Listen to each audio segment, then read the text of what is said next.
All right, today I'm working on a 2002 Ford Taurus, and it's only got 75,000 miles. It's got the Vulcan engine. This is a 3.0 liter V6, and I'm doing a few different things today.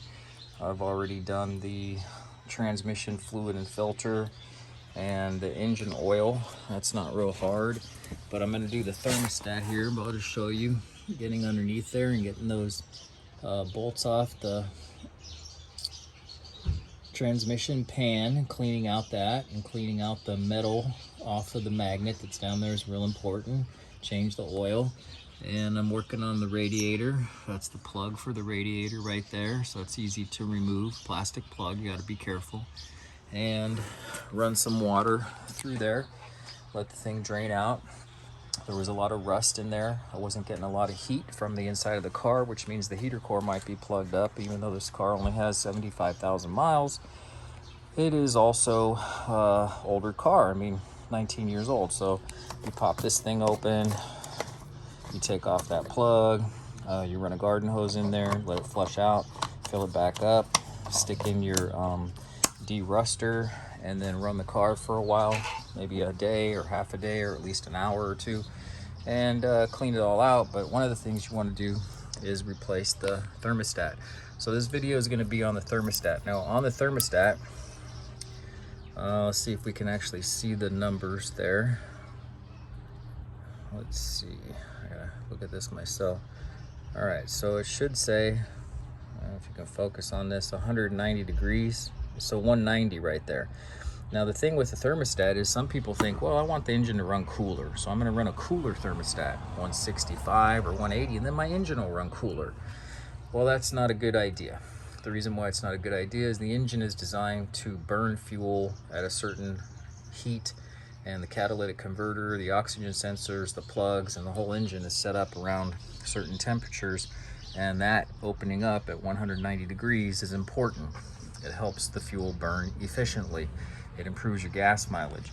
Now to replace the thermostat, you have to remember to get the gasket when you get the thermostat, because these don't come in the box anymore. You need a razor blade to clean off the housing, the mating surfaces. Sometimes it's hard to clean those mating surfaces, so a nice piece of sandpaper on a flat surface is good. Usually need a flathead screwdriver to get this hose off right here, to pry it away, because after many years these things kind of stick together. So channel lock pliers will help you to get off this type of a hose clamp. You might run into these kinds of hose clamps here, but they generally have this one, and usually this is pointed over here. I just like to move it over there. I think it's a little easier. So I'm going to do this in real time in order to show people, you know, you can change a thermostat yourself. It's not really that hard. I'm going to set up this camera, and you know, we'll see if it works, and hopefully we'll have a nice little video. People can learn how to do this themselves. All right, so one of the first things you got to do is you got to get off this hose clamp, and you're just going to squeeze it together, and then you're going to wiggle it back this far or so, and just kind of leave it there. And one of the other things I wanted to show is you put a towel or something down here so you have a nice surface and you're not accidentally touching the negative and the positive battery together. You know, this towel gets wet, water goes through there, or a metal tool that's not plastic coated touches those two surfaces, or something like this. You know, it can connect those two surfaces and you'll get a spark or a little explosion. So just set yourself up so, you know, you can get all your work done without having too much drama. All right, so sometimes this thing will come off fairly easily, but usually not. And so you just usually want to get some kind of a flat head surface in there. You might use a bigger screwdriver, you know, depending on what you can get in there. And that rubber is just kind of stuck to the aluminum. You know, you can get it off. It's not usually that hard, but you don't want to tear the hose. You don't want to mess the hose up, and it usually is gonna stick like that.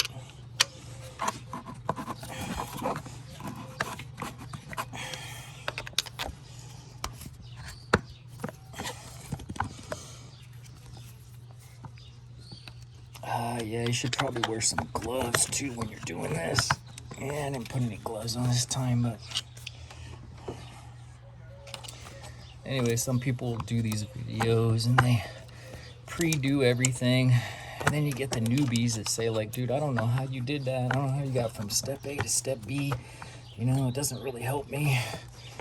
And they gotta watch 20 videos to figure out how to do something that those of us who've changed a lot of thermostats think, well, it's not that hard. And, you know, we don't often think about the person who's never done it before and absolutely has no clue what you're talking about when you say something like, well, you remove the hose from the housing. You have no clue what you're talking about. So you can see it's kind of loosening up now. There you go. All right, camera got moved around. All right, now it's coming off. All right, now you can see some corrosion here, and that corrosion there should be cleaned up. You can see some rust, and you can see the 3 bolts that go on there. Now those bolts look kind of new to me. They don't look like original bolts. 18-year-old car. I've already loosened these bolts up. So you have your socket. I don't need an extension. And you're just gonna loosen those things up, which I've already done. This is a 10 millimeter. I'm just gonna move this wire out of the way a little bit. Okay, so that's loose. And then the bottom one, that one usually is a little bit different. And the reason why is liquid runs down and sits in that area where the bottom bolt is.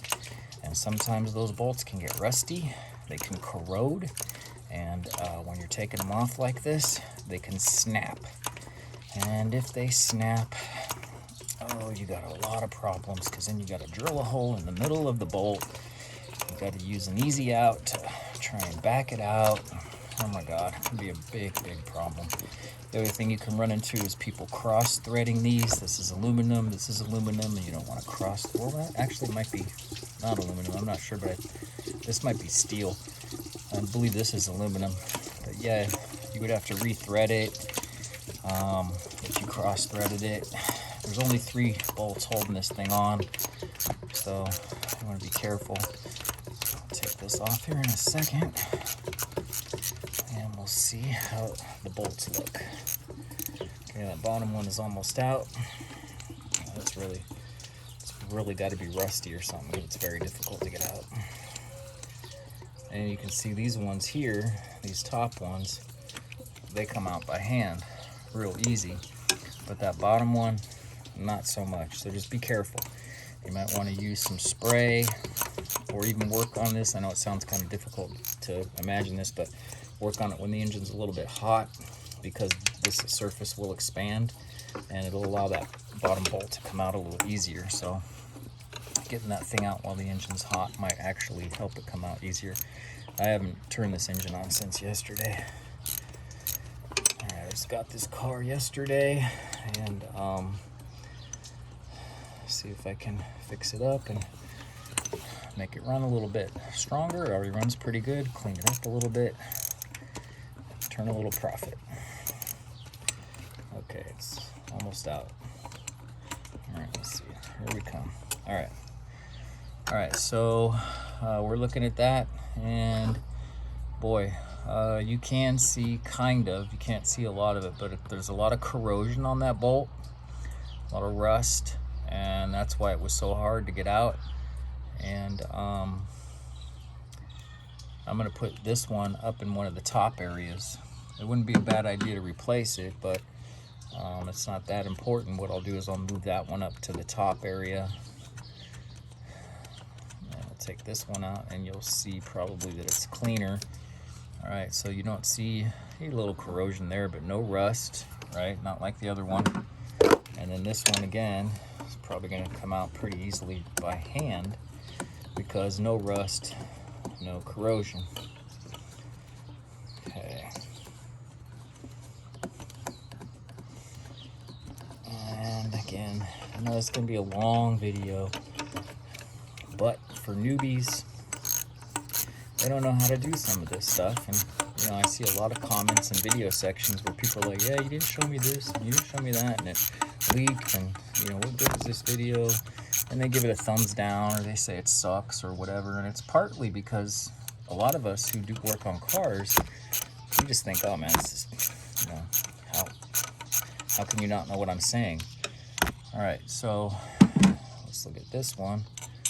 All right, so we look at that one, and we do see a little corrosion, a little more rust on that one. So I'll probably put that one up top, and then this other really good one. But again, this is the one that came from the bottom, and you see a lot more rust and a lot more corrosion on that. So I'll stick this one up on the top, the one I just took out on the top, and then the best one I'll put on the bottom. All right, so now we have the thermostat. Is that the original thermostat? So we look for the temperature on there, and the temperature on there should be 190 degrees if it says anything. I can't see what it says, but you know, maybe the original thermostat, and it's supposed to open up at 190. Anyway, I'm going to take this out, and I want you to notice the direction that it goes. Now, sometimes people put the thermostat on, they take this off, and they think, what the hell damn position did that thing go in? And they can't remember. The other thing they don't know is, where does the gasket go? Because this thing is sitting in a housing right now, and this surface over here is where part of the gasket is. Part of the gasket's right here. And you also see that this has all got to be cleaned off, but this is flat, and this is not flat. So I'm going to pull this off, and you'll see, okay, a lot more rust and corrosion that's got to be cleaned off. But that part goes down. This bigger part goes in there. But if I just put that on there, it slides all around, and it'll drop down. And as you're putting this in, it'll come out of this little housing here, and you see how that's supposed to sit like that, and you go to put it in, and it drops down a little bit. I'll do it like this. Okay, so it's perfectly seated right there, but then it drops down a tiny little bit when you're putting it in. Now, if that drops down a little bit and you go to bolt that together, well, it's going to leak. So when you're putting this together, you have to put the gasket on top of this. So you clean all this housing off here, you put this on there, the new one, and then you put the gasket on that surface. Okay, so I don't need this old one anymore, but now I have to clean the surface off. All right, now using a razor blade obviously is a little problematic for a lot of people. You can cut yourself, slice yourself open. It's no fun. So you can use these little razor blade holders. They work pretty good, and you know, you can get a lot of that stuff off. You get a lot of the corrosion off. But this is aluminum, so it's a little bit on the malleable side. It can easily be scratched up. It can easily be ruined, and you want to be real careful with these housings. And if you mess it up or somehow it doesn't work right, you can always pick one up at a pick and pull. There's lots of these Ford Tauruses out there, but better that you should be careful. Okay, now as you can see, hopefully some of that housing is, or the gasket's coming off. And you can also use the razor blade kind of like that, and you're trying to get the mating surface real clean. And it's only, you can kind of see where it's flat. You don't got to worry so much about these other areas being super clean, but you got to get that off, or else you're not going to get the gasket all the way down. You see a little bit of stuff in there. I wonder what that is. That's the bottom. Maybe part of the gasket got stuck in there, and that's why the thing was so hard to get off. Anyway, so you can kind of see it's cleaning up. You don't need to use Permatex and, you know, gasket maker and all that stuff. All right, so now I have that. All right, that's where the sandpaper comes in. All right, and this nice flat surface, if I'm moving it around,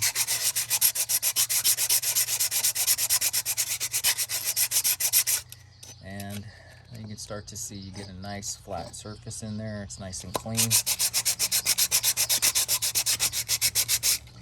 And you know, I have that interior area here, you know, where I saw a lot of rust and corrosion. So I want to get that out so the thermostat can actually sit in that housing nice and flat. I got big chunks of rust flying off here. So again, clean this off.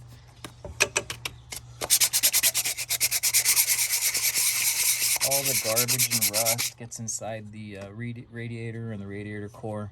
And you can kind of see there's definitely some rust and corrosion right there. So that thermostat isn't going to sit perfectly flat until you get some of that stuff out of there. All right, good enough. And now we have the majority of the gasket is stuck to this part. All right, so you can see with the razor blade and, you know, having this nice little holder, I could actually see some parts of metal getting scraped off. Okay, so you want to be careful. All right, little bits of metal, little bits of aluminum I can see getting scraped away. So you got to be careful. But again, you know, if you needed a new thermostat, your car was overheating or something, and you know, you wanted to save yourself a little money, you know, this isn't something that you can't do.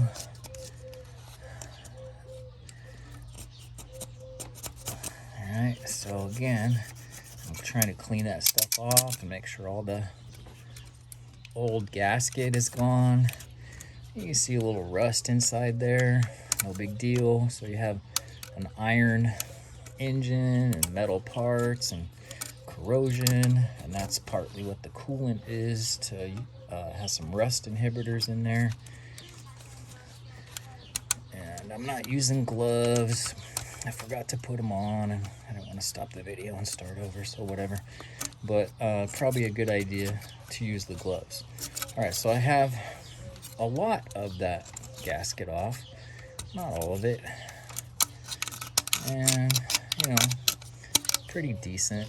It's not too bad. It's kind of hard to figure out how to get this camera to stay down there in a way that can actually see what's going on.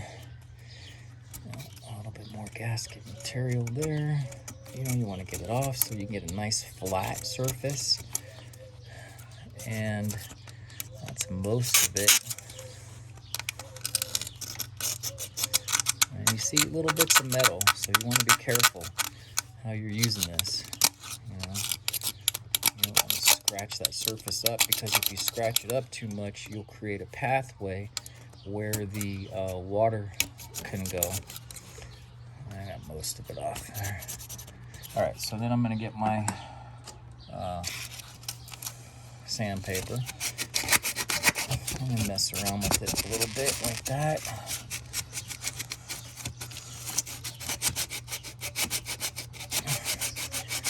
You know, if you're going to go buy all this stuff, I guess it'd be cheaper just to pay someone to do this. But for draining and flushing your radiator, you know, I've made videos on it. I know other people made videos on it. And sometimes I don't see them doing the thermostat replacement when they do the drain and flush. In my opinion, anytime you drain and flush, you should replace the thermostat, and you should replace it with an OEM, not a lower temperature thermostat, unless you have some kind of particular reason why you'd want to do that. All right, so this is pretty clean. It's pretty decent there. A little bit of garbage right there. It's no big deal. Who cares? All right, so now we have to get the gasket and take it out of the package. All right, so we want it to be nice and clean. It's gonna go on there basically like that, right? But it's gonna go on the housing. Okay, get the little pieces of garbage out of there, and you know, make sure this thing's okay, clean. All right, so thermostat goes in that way. All right, and you can see right there it fits, so you got to be careful how you stick it in there. if you look at this, it has sort of a warped area right here, and it has a little, kind of a little, I don't know, there's a little hole right there. There's like a safety hole. And you look at the top of this thing and there's like a space up here. Okay, so if you spin this around, you can see it doesn't fit just anywhere. It has to go in, watch, right there. Okay, so that's up at the top. All right, then the gasket goes on. All right, and you gotta be careful, because if I put this thing on and stupid camera keeps moving around. So I stick this on there and it falls down a little bit, then it's not gonna seal properly. The surfaces aren't gonna mate. All right, so I'm looking for the best screw. Sorry about that. And the best screw is that one. And I'm gonna push this on there and make sure that thing stays in the housing. And then I've got the best screw of all three of them, the one that has the least amount of corrosion and rust. I'm gonna stick that on there. I'm gonna try to keep this housing flat up against there, because I don't want that thermostat to fall. All right, and this again, the bottom one's got some corrosion in the threads, but I'm trying to do it by hand. I'm trying to get it all the way in there. I'm trying to screw it all the way down by hand, and it appears to have gone all the way down by hand. And now I have the screw that has quite a bit of rust on it. Okay, I'm gonna move this camera a little bit maybe. All right, so I have the screw that has a little bit of rust on it, and I'll just stick that one right here. And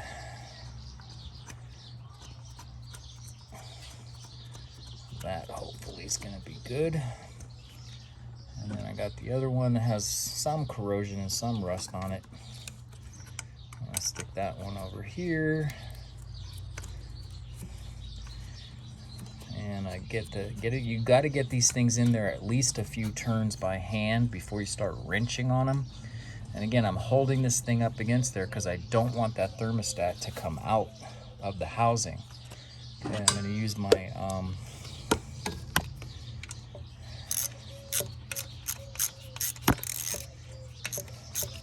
socket, and once I've got a couple of those screws in there, yeah, that screw's bad. It's really got a lot of corrosion on it. Probably should have replaced it, but you know, I mean, it'll last a long time. I get this bottom one in there. Get that hose out of the way. Okay, and let's see. Put this one in there again. All right, and get this one. Not going in there very easily, partly because of the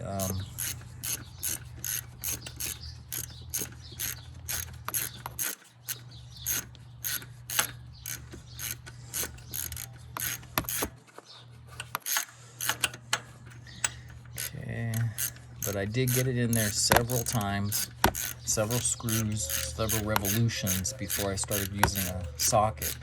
And the reason why is because you want to make sure that you're not going in cross-threaded. Okay, so not very tight. Okay, not very tight. Right there, that's probably tight enough. There's proper torque settings, and if you want to use a torque wrench, you can. But, you know, it's not that tight. I wouldn't even know how to tell you how tight it is, but not that damn tight. You don't want to snap off any bolts. All right, now you have this, and clearly that's corroded. And I'm going to take off the sandpaper and get rid of some of that corrosion. And you can see the rust. You know, that's the stuff that gets in your heater core and the radiator and plugs up the tubing and causes your heater core in the engine, or I'm sorry, in the cabin compartment to not work properly, and you don't get any heat coming off of your fan because the heater core is all plugged up with rust. Okay, so there we go. And now I got my channel lock pliers here. And I'm gonna grab that. Hopefully, I'm gonna grab it. And move it up to the engine hose. Not pinch your fingers in there or anything like that. That can be a problem. You let go of it and kind of make sure it's flat. And make sure it's on there okay. And basically, you know, that's it. Okay, now the real test is, does it leak when the car starts? And that's the main test. If it leaks when the car starts, well, then you have a problem, don't you? Now I have cleaned the throttle body with some throttle body cleaner and a toothbrush. And you can open up the throttle body by moving this throttle. You don't want to push on the throttle body with your finger, but you can open it up. Inside here is a shaft, and the throttle body is like a butterfly valve. It opens like this, and you can clean it real good and toothbrush both sides. There's the mass airflow sensor in here. You can spray some mass airflow cleaner on that and clean that. Replace the air filter, replace the plugs, cleaned off all the plug wires. Use Bosch. I like Bosch because when you open them up, I haven't replaced the back plugs yet, but they're gapped properly, and they usually have this around there so the thing doesn't bounce around in the box. Cheap spark plugs don't. And you have your thread, put that on your threads, anti-seize, and then your dielectric grease. You should put that on the tops of these and around where these surfaces mate. You have these electrical connections, and then this is a coil pack, and then on the tops of the plugs and the plug wire housing, so that those things can be easy to get off for the next person. All right, so the question is going to be, does it leak? It'll be difficult to start probably because I sprayed that stuff in there.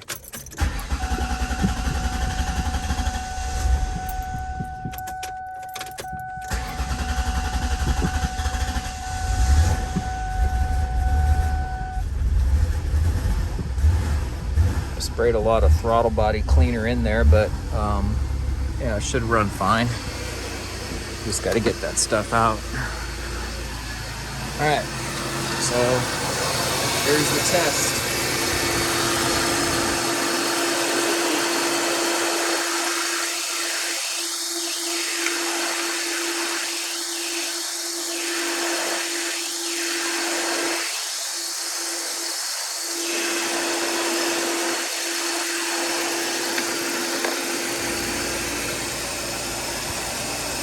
As far as I can tell,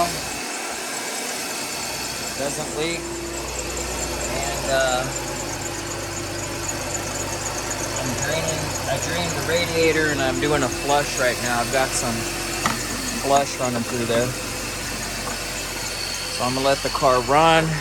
Thermostat doesn't leak, and I'm gonna take the car for probably a little drive, or I may change those back 3 plugs. But I wanted to do a long video. I know this is really long, but I wanted to make sure that people who want to know how to do the thermostat actually have a step-by-step procedure of how to do the thermostat, and I hope this helps.